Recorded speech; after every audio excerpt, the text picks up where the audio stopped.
Pakistan Peoples Party Sindh council के member Sikandar Hayat Rind चयो आहे त हमेशा जियां ईंदड़ इलेक्शन में भी सिंध जो अवाम पाकिस्तान पीपल्स पार्टी के वोट ॾींदो। पीपल्स पार्टी अवामी पार्टी आहे। हू व्हाइट हाउस सकरनि ते मीडिया सां ॻाल्हाए रहियो हो। हिन हिकु सुवाल जे जवाब में चयो त ईंदड़ आम चूंडुनि लाइ सूबाई सीट PS39 लाइ उम्मीदवार तौर पीपल्स पार्टी क़यादत के दरख़्वास्त जमा कराई आहे। जेकॾहिं पार्टी एतमाद करे टिकट ॾिनी त इंशाअल्लाह कामयाब थी पार्टी जे एतमाद ते पूरा लहंदासीं ऐं कोशिशि कंदासीं त पार्टी जे मंशूर अटे लटे ऐं अझे ते कमु करे इलाइक़े जे माण्हुनि जी ख़िदमत कयूं।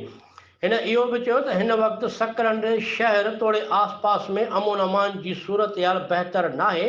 ॾोहारी सरियाम वारदातूं करे अवाम खे लुटे रहिया आहिनि। पुलिस के इन पासे ध्यानु ॾियणु घुरिजे।